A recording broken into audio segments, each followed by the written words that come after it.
Bendiciones amigos y hermanos, en esta noche estamos una vez más llegando a través de la página de la iglesia Maranata, Casa de Restauración. Sean bienvenidos todos en esta noche. Vamos a dar continuidad al tema que llevamos los días martes, que es el estudio de la carta del apóstol Pablo a los romanos. Así que en esta ocasión vamos a estar leyendo el capítulo 9 del versículo 10 en adelante. Mientras los hermanos se conectan y estamos todos ahí preparándonos para poder darle continuidad a este tema, vamos a hacer una oración al Señor para pedirle que sea Él quien tome control de nuestra vida y que tome control de este tiempo y que sea Él trayendo bendición a cada uno de los que se están conectando ya. Bienvenidos todos, gracias a Dios, porque estamos pues ahí listos, ¿verdad? Oramos entonces al Señor. Padre nuestro que estás en los cielos, te adoramos, te bendecimos en esta noche. Te damos gracias, Señor, porque tú nos amas y porque tienes cuidado de nosotros, porque tú estás sanando nuestros corazones, nos estás limpiando de toda maldad, porque la sangre preciosa de Cristo sigue siendo efectiva para limpiar al pecador. Y en esta noche nos ponemos en tus manos. Yo personalmente me pongo en tus manos, en la confianza de tu misericordia, en la confianza de tu gracia, en la confianza de tu fidelidad. Señor, me pongo en tus manos. Límpiame de toda maldad y que mi mente, mis emociones, mi corazón, todo mi ser esté alineado con tu voluntad, Señor. Por favor, te ruego en el nombre de Jesús que bendigas a cada uno de los oyentes, a cada uno de los que están participando de esta comunión, de este estudio, de esta conversación de esta noche. En el nombre de Jesús nuestro Señor, por quien te damos gracias y a quien sea la gloria para siempre. Amén. Entonces la carta a los Romanos, capítulo 9, espero que ya lo tengan listo todos. Vamos a leer del versículo 10 en adelante. Y dice la palabra del Señor: no solo esto, sino también cuando Rebeca concibió de uno, de Isaac nuestro padre, pues no habían aún nacido, ni habían hecho aún ni bien ni mal, para que el propósito de Dios conforme a la elección permaneciese, no por las obras, sino por el que llama, se le dijo: el mayor servirá al menor. Como está escrito: a Jacob amé, mas a Esaú aborrecí. ¿Qué pues diremos? ¿Que hay injusticia en Dios? En ninguna manera. Pues a Moisés dice: tendré misericordia del que yo tenga misericordia, y me compadeceré del que yo me compadezca. Así que no depende del que quiere, ni del que corre, sino de Dios, que tiene misericordia. Porque la Escritura dice a Faraón: para esto mismo te he levantado, para mostrar en ti mi poder, y para que mi nombre sea anunciado por toda la tierra. De manera que de quien quiere tiene misericordia, y al que quiere endurecer, endurece. Hasta ahí vamos a dejar la lectura. Esperamos que el Señor nos ayude pues en la plática de esta noche. Esta carta a los Romanos es un compendio de teología, y los que hemos venido siguiendo este estudio desde que iniciamos, ya no recuerdo cuántos meses llevamos de estar estudiando esta carta capítulo por capítulo, y todos los que hemos participado de estos temas hemos sido bendecidos. Creo que hemos crecido en lo que es el conocimiento de la palabra del Señor, en la capacidad de interpretar también de una manera correcta la palabra de Dios. Ahora, al llegar a este capítulo 9, podemos darnos cuenta de que hay un plan, hay un plan bien elaborado de parte de nuestro Dios en su soberanía, para que las cosas se vayan dando conforme a lo que Él ha de antemano determinado, o lo que se conoce como la predeterminación. La predestinación habla del destino eterno de los que han sido elegidos. La predeterminación habla de aspectos históricos, de eventos que tienen que ver con los propósitos de Dios. Ahora, cuando llegamos acá, pues, como le digo, en esta carta a los Romanos, en este capítulo 9, vamos a hablar un poquito acerca de lo que es la soberanía de Dios. De una vez quiero decirle que la soberanía de Dios es uno de los aspectos de la divinidad más incomprensibles. A mí me emociona muchísimo hablar de esto, aunque no lo comprendo. Hay muchos aspectos de la soberanía de Dios que no los comprendemos. Bueno, yo no los comprendo y no sé si hay alguien que comprenda a cabalidad lo que significa la soberanía de Dios y el por qué Él hace las cosas, por qué Él hace una cosa y por qué no hace otra cosa. Ese aspecto de la soberanía de Dios creo que viene siendo como una especie de misterio. Quizá el Señor, cuando estemos cara a cara con Él y le preguntemos, quizá Él tenga bien contestarnos. Pero fíjese qué interesante lo que veíamos, por ejemplo, la semana pasada, de que hablando de que Israel como nación tiene por lo menos 8 privilegios que al final del día no fueron suficientes para que Israel entendiera lo que Dios estaba haciendo en su momento. Porque, por ejemplo, dice que ellos son israelitas, como israelitas, ellos se les dio la adopción, la gloria, los pactos, la promulgación de la ley, el culto, las promesas, los patriarcas, y todavía después de todo eso todavía se dice que de ellos vino Cristo según la carne. Y a pesar de todo eso, los hijos de Israel en su momento, en el momento de la visitación majestuosa de Dios en la persona de nuestro Señor Jesucristo, no fueron capaces de captar la realidad de lo que estaba sucediendo. Así que es ahí donde las personas que tienen mente fresca, las personas que tienen mente analítica, entonces dicen, entonces la palabra de Dios falló. Pero entonces ahora Pablo viene y dice, no es que la palabra de Dios haya fallado. Lo que sucede es que Dios es soberano. Dios es soberano. Entonces, no es que la palabra de Dios falló.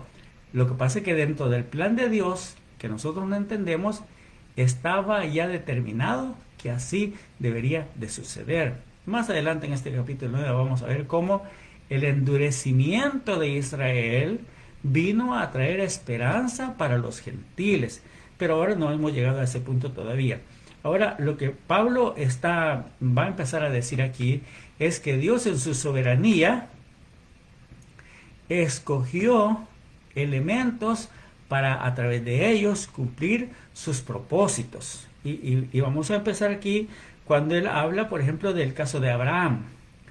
Todos sabemos que Abraham tuvo por lo menos 8 hijos.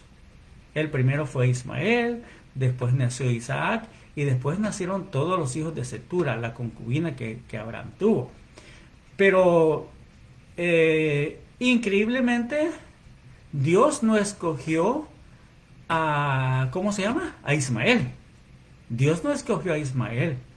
Dios no le dio a Abraham las promesas de bendición para que él se las transmitiera a Ismael.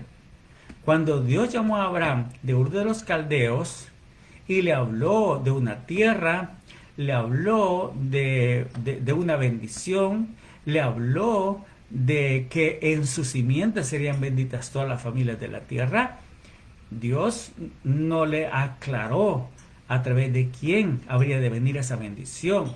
De tal manera que cuando Ismael nació,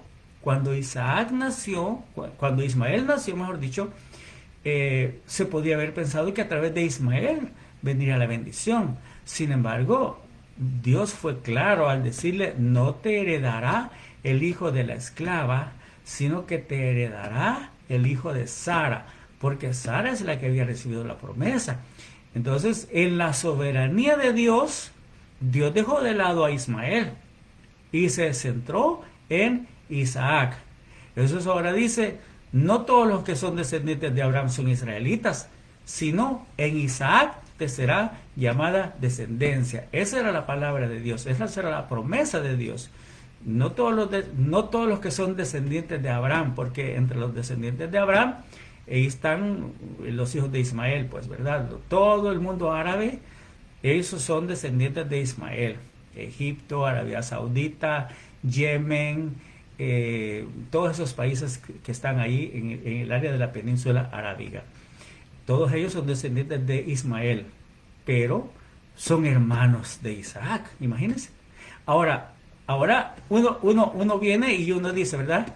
Ah, qué bien, entonces, como el hijo de la esclava era Ismael, él por eso no podía ser el heredero.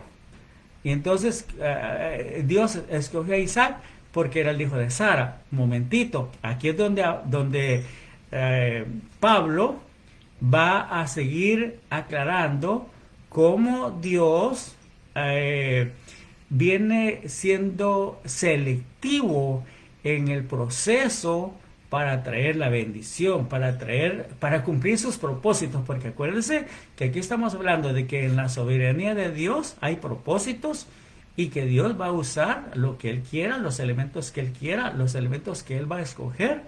Y entonces acá viene este otro detalle, porque dice, muy bien, entonces lo que pasa es que a Ismael no lo escogió porque era hijo de la esclava, y a Isaac sí lo escogió porque él era hijo de un matrimonio legítimo. No, pero no es así.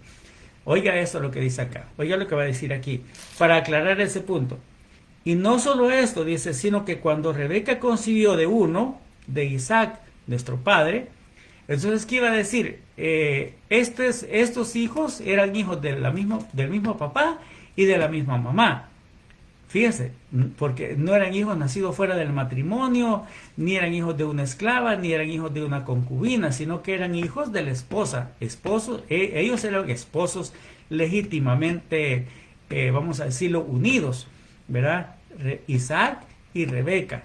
Entonces dice acá, ahora bien, cuando se llegó el tiempo de que Rebeca concibió de Isaac, nuestro padre, y aquí es donde viene el otro punto de la soberanía de Dios, que como le digo, no lo entendemos, no entendemos cómo es eso, definitivamente. Nuestro entendimiento, si es que tenemos un poco, se nos queda demasiado, es obsoleto nuestro entendimiento ante la grandeza de la soberanía de Dios, no la comprendemos. Entonces dice, mire, no habían nacido, usted sabe, allá en el libro del Génesis, donde están los orígenes de todo esto, dice que como Rebeca tenía problemas con el embarazo, entonces fue a consultar a Jehová. No me pregunte cómo fue esa consulta a Jehová, porque tampoco la sé. No sé cómo cómo consultaron a Jehová y cómo fue la forma como Jehová les respondió. La cosa es que la respuesta fue, 2 naciones hay en tu vientre. Había un pleito en el vientre de Rebeca. 2 naciones hay en tu vientre. El mayor servirá al menor. Esa fue la palabra. El mayor servirá al menor. Entonces ahí está hablando, pues, como le dije, de los mellizos, los gemelos. Ahora, usted se puede preguntar, porque más adelante Malaquías es el que dice esta palabra, a Jacob amé, mas a Esaú aborrecí. ¿Pero por qué? ¿Por qué?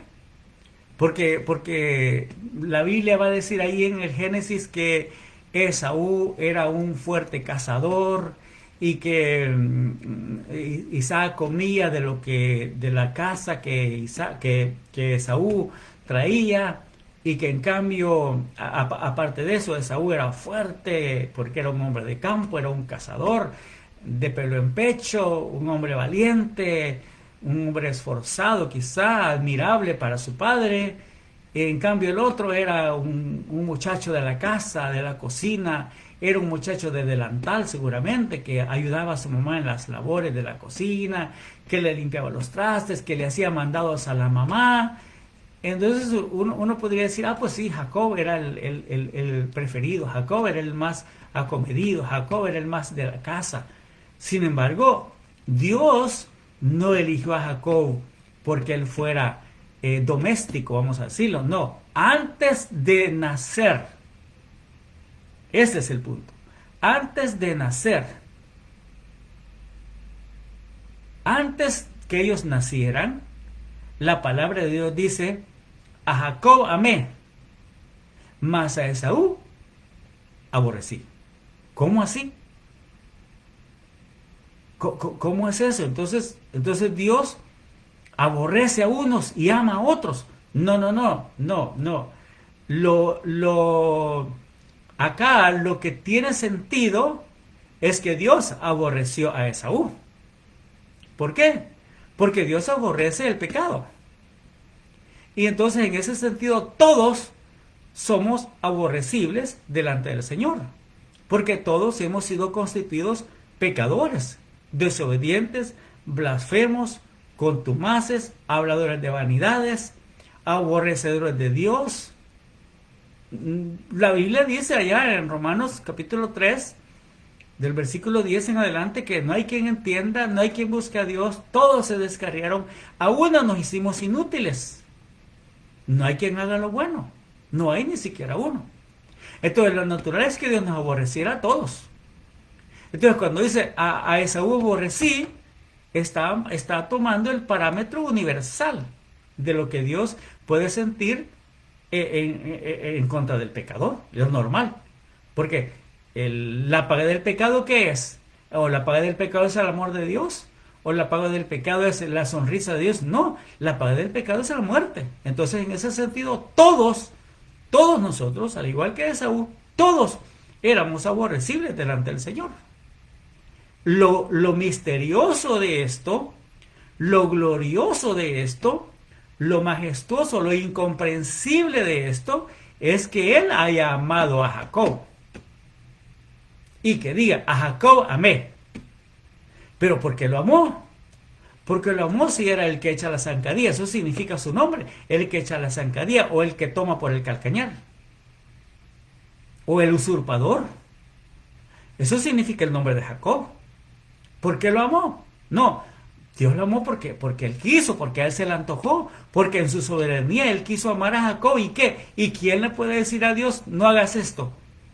¿O quién le puede decir a Dios que Él no haga eso? Entonces, naturalmente, para nosotros que estamos saturados de esa condición que se le llama el humanismo, para nosotros, que aún la iglesia del Señor ha sido permeada por el humanismo, entonces se nos hace bastante difícil, y yo he oído personas que dicen, no es posible, el Dios del Antiguo Testamento no es bueno, el Dios del Antiguo Testamento aborrece a los hombres, el Dios del Antiguo Testamento es un Dios sanguinario. Bueno, hay personas que se expresan así, aún hermanos, aún cristianos que se expresan así. Sin embargo, yo digo, no, el Dios del Antiguo Testamento es un Dios que no tolera el pecado. Y el Dios es el mismo de ayer, de hoy y por los siglos. Lo que pasa es que Él es un Dios soberano. Y Él tiene propósitos universales, propósitos eternos. Y para cumplir con sus propósitos, Él elige a los que Él quiere. Entonces ahora, usted y yo, que estamos acá, y que estamos escuchando esta transmisión y que estamos conversando acerca de esta soberanía de Dios, deberíamos de sentirnos privilegiados altamente. Hemos recibido el honor de haber sido escogidos por el Señor para un propósito, como lo leímos en Romanos 8, que a los que antes conoció, también los predestinó para que sean conformes a la imagen de su Hijo. Usted tiene el privilegio de haber sido elegido, de haber sido amado por Dios desde antes de la fundación del mundo, para que usted venga y conozca a Jesucristo como su Salvador, para que usted venga y conozca a Jesucristo como su Salvador, para que usted venga y entienda que en Cristo hay salvación, hay perdón, hay vida eterna, que a través del sacrificio de Cristo en la cruz del Calvario hay redención, hay perdón de pecados, hay vida nueva para el pecador. De tal manera nos amó Dios a usted y a mí, que nos escogió desde antes de la fundación del mundo, desde antes que nosotros naciéramos, antes que nosotros hiciéramos cosa buena o cosa mala, que de todos modos ya sabemos que cosas malas íbamos a hacer y vinimos haciendo cosas malas desde que aparecimos en este mundo, hasta que el Señor se reveló a nuestra vida y nos abrió el entendimiento y fuimos capaces de ver en la faz de Jesucristo la gloria de Dios, la esperanza de Dios para con cada uno de nosotros. Entonces, en vez de ponernos nosotros a pensar en si Dios, ¿no será que yo soy como Esaú? ¿O no será que yo soy como cualquier otro, o como Ismael? ¿No será que yo? No, el hecho de que usted esté aquí, el hecho de que usted algún día haya venido y recibido a Jesucristo como su Salvador, eso significa que usted fue amado por el Señor desde antes de la fundación del mundo. El hecho de que usted esté aquí hoy y esté oyendo, usted esté conectado hoy a esta transmisión y esté oyendo que Dios es soberano y que Él escoge a los que Él quiere para cumplir sus propósitos universales, sus propósitos eternos, eso significa que usted ha sido elegido por el Señor. A Jacob amé, mas a Esaú aborrecí. Allá Malaquías dice eso. Pablo está citando acá ese versículo donde dice, no habían aún nacido. Mire la teología de Pablo, qué interesante, qué buena teología la que tiene Pablo. Lo que dice en el verso 11: no habían aún nacido, ni habían hecho aún ni bien ni mal, para que el propósito de Dios conforme a la elección permaneciese, no por las obras, sino por el que llama. ¿Ve? No fuimos escogidos por obras que hicimos, no fuimos escogidos porque éramos buenos o porque teníamos un apellido bonito, no, absolutamente. Fuimos escogidos por la pura gracia y soberanía de Dios. Él es soberano. Entonces, en este tema de la soberanía de Dios, no hay jactancia para el hombre. El hombre ni siquiera puede decir, mire, yo iba caminando y yo tuve la brillante idea de escuchar a un predicador que estaba por ahí, y cuando el predicador hizo el llamado, yo, como soy bien inteligente, el predicador dijo, levanten la mano los que quieren recibir a Jesús, y yo, con la inteligencia que tengo, levanté la mano y fui y recibí a Jesús como mi Salvador, y por inteligente que soy, comencé a estudiar la Biblia, y por inteligente que soy, comencé a apartarme del pecado. No, olvídese, ahí no hay tales de que usted y yo éramos inteligentes, estábamos muertos en delitos y pecados. Estábamos muertos en delitos y pecados, pero Él, que es rico en misericordia, por su gran amor con que nos amó, nos dio vida juntamente con Cristo, y por gracia somos salvos por medio de la fe, no por obras, para que nadie se gloríe. Aleluya. Entonces, en la soberanía de Dios, pues, no hay jactancia para el hombre. Aquellos dos ni siquiera habían nacido cuando Dios dijo, el mayor servirá al menor. Amén. Así que seguimos acá. Dios dice, ¿qué pues diremos? ¿Que hay injusticia en Dios? En ninguna. Ahí es lo que le digo.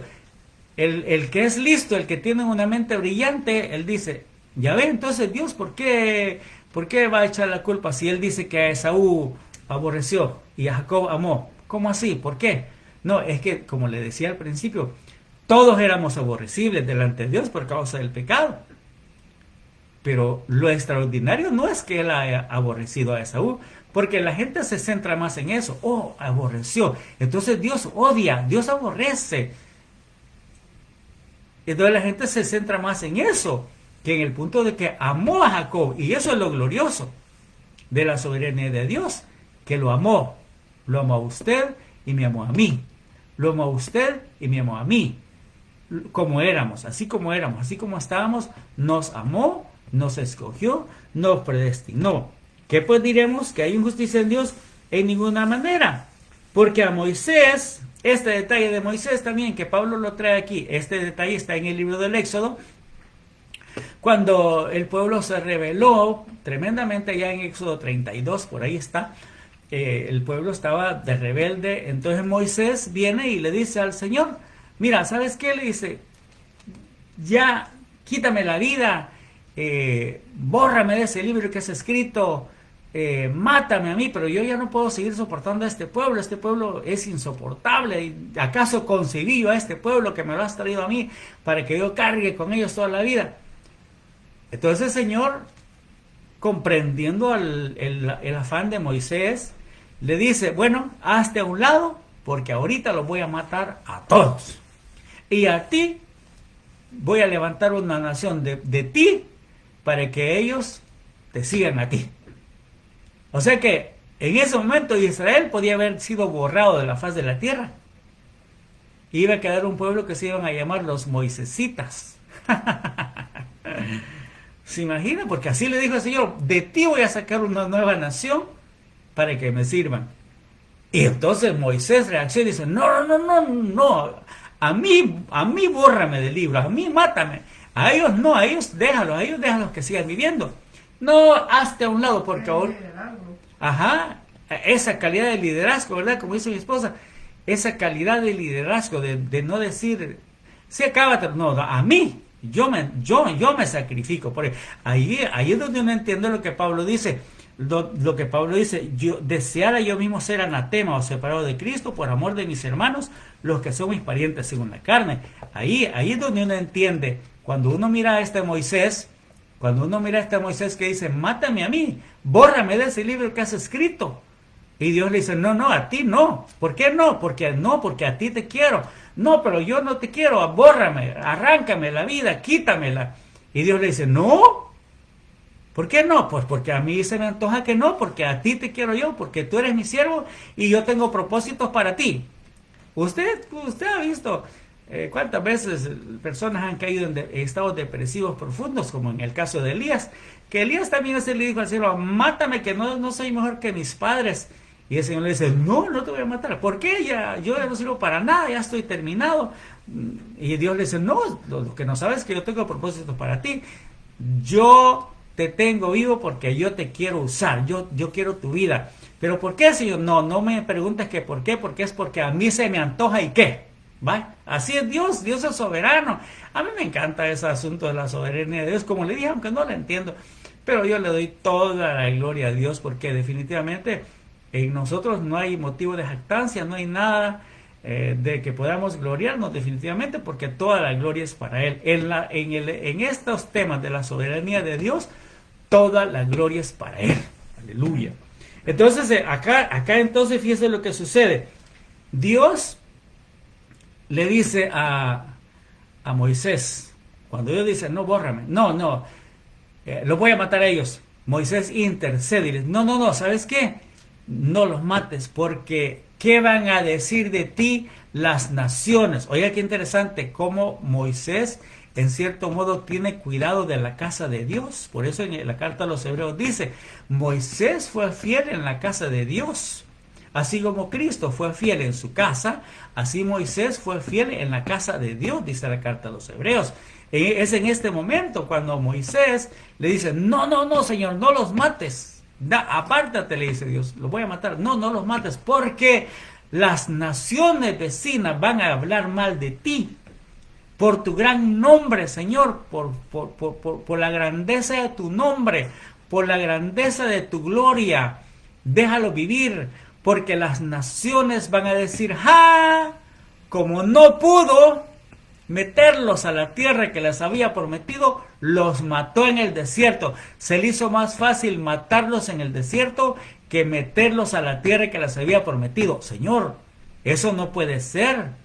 Eso no puede ser eso, Señor, porque tú eres Dios grande y poderoso.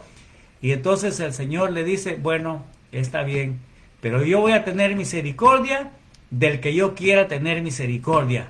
y me voy a compadecer del que yo me quiera compadecer. Y entonces Dios pasa mostrándole todo su bien a Moisés, lo esconde en la peña y pasa delante de él proclamando su gloria, pero le pone la mano así para que Moisés no vea el rostro de Dios, y dice que solamente le vio las espaldas cuando él pasó con su majestad, manifestando su gloria. Le puso la mano, lo escondió en la hendedura de la peña. La peña ya sabemos que es Cristo, ¿verdad? Y la hendedura de la peña es la sangre que brotó del costado cuando el Señor fue herido por nuestras rebeliones. Entonces, en eso escondido de la peña estamos nosotros, y podemos ser capaces de estar escondidos en Cristo para que la gloria de Dios no nos mate, porque la gloria de Dios nos puede matar, pero como estamos escondidos en Cristo, que es la peña, por eso cantamos aquel corito: Cristo es la peña de Oreb que está brotando, agua de vida saludable para mí. Entonces, porque Cristo es la peña y nosotros estamos escondidos en Él. Y cuando la gloria de Dios pasa, como estamos escondidos en Cristo, la gloria de Dios no nos mata, porque la gloria de Dios nos podría matar, ¿verdad? Pero no, porque estamos en Cristo. Entonces ahora, fíjese, viene otro detalle, porque dice: no depende del que quiere, ni del que corre, sino de Dios. Por favor, este versículo hay que hablarlo bien, hay que entenderlo bien. No depende del que quiere, o sea, por más que el hombre quiera, pero si Dios no quiere, no puede el hombre. Y por más que el hombre corra, si Dios no quiere, por más que corra, no pasará nada. ¿Por qué? Porque todo depende de Dios, que tiene misericordia. Puede ser que Dios tiene misericordia del que no quiere. Y el que quiere está ahí levantando la mano, ofreciéndose, y yo no. Y Dios dice: no, a vos no te quiero. Yo quiero a aquel que no quiera, a ese que no quiera, a ese quiero yo, dice Dios. Y otro va corriendo, y dice: no, yo no quiero al que corre, yo quiero al que está sentado. A ese que está sentado, a ese quiero yo, porque en su soberanía Él hace lo que se le antoja. Discúlpeme si usted cree que estoy diciendo malas palabras al decir que Dios hace lo que se le antoja, pero Él es Dios. Esa es la parte que nosotros necesitamos entender, la grandeza de ese Dios que hace su voluntad en su universo. Dios hace su voluntad en su universo. Ya no digamos en nuestras pobres y limitadas vidas. Nosotros, lo que pasa es que nosotros hemos llegado a jactarnos, a creernos demasiado. Medio brillantes nos dicen que somos, y ya nos creemos hasta dioses. Pero no, el hombre sigue siendo un gusano inmundo de la tierra, del cual Dios tiene misericordia y lo transforma en mariposa. Aleluya. Por eso cuando el Señor le dice: no temas, gusano de Jacob, le está diciendo: hoy te sientes gusano, pero un día serás transformado, habrá una metamorfosis en ti y serás glorioso. Y el gozo de toda la tierra estará en ti, en Israel, porque el gozo de toda la tierra será en Israel cuando el Señor Jesucristo venga a establecer su reino de 1000 años. Pero mientras eso llega, nosotros estamos aquí aprendiendo de la Escritura, tratando de darle una interpretación correcta a la Escritura, tomando el contexto, tomando los ambientes diferentes a través de los cuales las cartas fueron escritas. Y acá viene un detalle bien tremendo en este versículo número 17, porque dice: ya ve, no depende del que quiere ni del que corre, sino de Dios, que tiene misericordia. Pero ahora dice aquí, mire este detalle: la Escritura dice a Faraón: para esto mismo te he levantado, para mostrar en ti mi poder y para que mi nombre sea anunciado por toda la tierra. Eso es tremendo, hermano. Y lo platicamos no sé si hace un rato con mi esposo o ayer, pero platicábamos de que en la soberanía de Dios, creo que allá en Éxodo 9, cuando Dios está juzgando a los dioses de Egipto, porque ¿cuántos dioses tenía Egipto? ¿Uno o miles? A saber cuántos tenían miles quizá. Porque el Nilo era un dios, la tierra era Dios, las ranas era Dios, las moscas era Dios, los mosquitos era Dios, el cocodrilo era Dios, el sol era Dios, la luna era Dios, las estrellas era Dios, todo era Dios. Entonces ahora cuando viene Dios, el Dios verdadero, el Dios creador del universo, el mismo Faraón, aparentemente Faraón era Dios, Dios comienza a juzgar a los dioses. Y dice, bueno, como el Nilo es un dios, lo vamos a convertir en sangre entonces. Bueno, como las ranas son dioses, se las vamos a traer y las vamos a hacer que le salgan hasta por las orejas. Bueno, como el mosquito es Dios, entonces ahora le vamos a traer mosquitos para que se metan hasta en los oídos de ellos y en las narices y en los ojos. Bueno, como la mosca es Dios, ahorita le vamos a traer las moscas para que vengan. Bueno, entonces Dios está juzgando a todos los dioses de Egipto. Y cuando viene Faraón, fíjese que Faraón llega a momentos, y eso sí, y esto es lo maravilloso de la soberanía de Dios. Por eso le digo, a mí me encanta esto. Y no crea que yo estoy hablando de esto por primera vez. El tema de la soberanía de Dios, yo le he conversado muchas veces ya. Pero a mí me encanta esto porque mire lo que le dice el Señor a Faraón. Cuando de repente Faraón parece que ya se está ablandando y dice, está bien, pues vayan, pero solo los hombres, dejen aquí las mujeres y los niños. Entonces Moisés dice, no, pero dice, Jehová endureció el corazón de Faraón y no los dejó ir. Y otra vez parece que Faraón ya está hablando porque vienen los consejeros y le dicen, ya no hay Egipto, estamos acabados, ¿qué estás esperando? Y parece que Faraón ya casi dice que sí, pero dice, pero Jehová endureció el corazón de Faraón. Entonces fíjense, eso es increíble porque dice que él endurece a quien él quiere.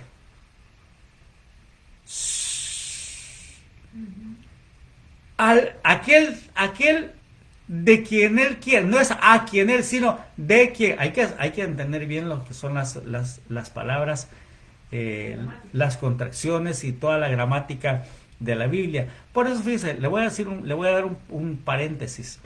No necesitamos aprender griego, ni hebreo, ni arameo para tener una buena interpretación de la palabra de Dios. Con solo que conozcamos bien la lengua que hablamos. En nuestro caso, hablamos español. Si nosotros conocemos la gramática castellana, la gramática española, si sabemos todo lo que son los preposiciones, los adverbios, los verbios, los adjetivos, los sustantivos, el pronombre, todo eso, entonces nosotros vamos a poder comprender bien e interpretar correctamente la palabra de Dios. La otra es que hay que leerla. No sea haragán, hermano. Discúlpeme. No sea haragancito, ¿verdad? Hay que leer la Biblia. No. Mire, el conocimiento de la palabra de Dios no es por ósmosis, como aquel muchacho, el príncipe que todo lo aprendió en los libros, que él mandó a sus siervos que metieran la biblioteca a su recámara y creía que él, y mientras estaba dormido, mágicamente todo el conocimiento que había en los libros se le iba a meter a la cabeza mientras dormía. No, amigo, hay que leer y leer. Hay que estudiar y estudiar. Y hay que saber interpretar y leer correctamente para que a través de la correcta lectura de la palabra de Dios seamos capaces de interpretar. Entonces aquí dice, para esto mismo te he levantado, para mostrar en ti mi poder y para que mi nombre sea anunciado por toda la tierra. Egipto era una potencia mundial en esa época. Y todas las naciones de alrededor escucharon cómo Jehová, el Dios de los hebreos, el Dios de los esclavos, decían las naciones. Las naciones se burlaban. La noticia llegó a Siria, a Babilonia, allá a los montes sagros, allá donde estaban los que todavía no existían, los medopersas. Todo eso llegó hasta los sumerios, a todo el mundo llegó la noticia de que el Dios de los esclavos hebreos había humillado, había aplastado el orgullo de Egipto, había quebrantado el corazón de Faraón. Y Dios dice, para eso te levanté yo, Faraón, para eso te levanté, Faraón, para que mi nombre sea anunciado por toda la tierra. Hermano, amigo, El propósito de la creación, el propósito de la Escritura, el propósito de la Biblia no es la salvación de los hombres. El propósito de la Escritura, el propósito final por el cual la Biblia existe, es para la gloria de Dios. Para la gloria de Dios, porque en la condenación de los pecadores, la gloria de Dios es manifestada. En la salvación de los que Dios ha justificado a través de su fe en Jesucristo, la gloria de Dios es revelada. En la elección, en la predestinación de los hombres, la predestinación es el fijar de antemano el destino eterno de ciertos individuos que van a cumplir con un propósito de Dios en esta tierra. En la soberanía de Dios, el nombre de Dios es exaltado. Entonces, para eso te he levantado, le dijo a Faraón. Para eso Dios levantó a Faraón. Para eso Dios levantó a Nabucodonosor. Para eso Dios levantó a Ciro. Para eso Dios mencionó a Josías 300 años antes de su nacimiento. Para que el nombre de Dios sea manifestado a través de las edades, a través de las generaciones y en el mundo entero. Por eso dice, de manera que Él en su soberanía, de quien quiere tiene misericordia, y al que quiere endurecer, endurece. Oiga, esta palabra es poderosa, porque puede ser que usted esté esta noche recibiendo el último llamado que Dios le hace. Y probablemente hoy usted está escuchando que Dios es soberano y que en su soberanía Él le ama a usted. Le ama de tal manera que usted ha vivido 10, 15, 20, 30, 40 años y quizá más años. Ha vivido aparentemente lejos de Dios. Pero Dios no está lejos de usted. Por más que usted se le quiera correr a Dios, Él está cerca, Él está rodeándolo, Él está manifestándole su amor a través del aire que usted respira, a través de los latidos de su corazón, a través de digámoslo así, la riqueza de su organismo, la sanidad de su organismo, la brillantez de sus pensamientos, de su cerebro. Dios está manifestando su amor a usted, su gracia salvadora, y le está dando oportunidades, y hoy es una oportunidad para que usted no endurezca más su corazón. Probablemente esta es la última oportunidad que Dios tiene, que Dios le da, para que usted le abra su corazón y no endurezca más su corazón. Como dice el Salmo, si oyereis hoy su voz, no endurezcáis vuestros corazones. Porque sí es cierto que Dios es soberano, pero también es cierto que Dios es responsable. Cuando una persona hace años me preguntó a mí, bueno, mira Quijano, entonces ¿qué? ¿Dios es soberano o el hombre es responsable? Y yo le dije sí. Sí que, sí a los dos. Dios es soberano, pero el hombre es responsable. Usted que tiene el privilegio de escuchar el mensaje de la palabra de Dios, el mensaje de la cruz, es responsable ante Dios. Como nosotros no sabemos quiénes son los predestinados, necesitamos predicar el mensaje. Por eso la Biblia dice que a Dios le agradó salvar a los pecadores por medio de la locura de la predicación del Evangelio. Y los predestinados para esta vida eterna oirán el mensaje y se van a rendir y van a recibir a Jesucristo como su Salvador y van a venir a Él y el Señor los va a perdonar, los va a lavar con su sangre preciosa. El Señor mete su mano santa en el fango donde nosotros nos encontramos y nos toma y nos lava con su sangre preciosa. Sopla en nosotros la vida del Espíritu y nuestro espíritu cobra vida, y a eso se le llama vida espiritual, cuando el espíritu que está muerto en el hombre es revivido gracias al soplo de vida del Espíritu Santo que viene, y entonces nosotros nos vemos tan viles que somos, tan pecadores, y entonces venimos y le decimos, perdóname porque he pecado, no soy digno de ser llamado tu hijo. Tómame aunque sea como uno de tus criados, tómame aunque sea como alguno de tus jornaleros, pero llévame a tu casa, llévame a tu casa, ya no quiero seguir perdido en mis pecados, ya no quiero seguir aquí perdido en esta vida de desobediencia y de maldad en que me he desenvuelto durante todo el tiempo. Quiero venir a Jesús, quiero venir a Jesús, quiero recibir a Jesús. Amigo, reciba a Jesús como su Salvador en esta noche, porque como le dije, puede ser que esta sea la última llamada que Dios le hace a usted.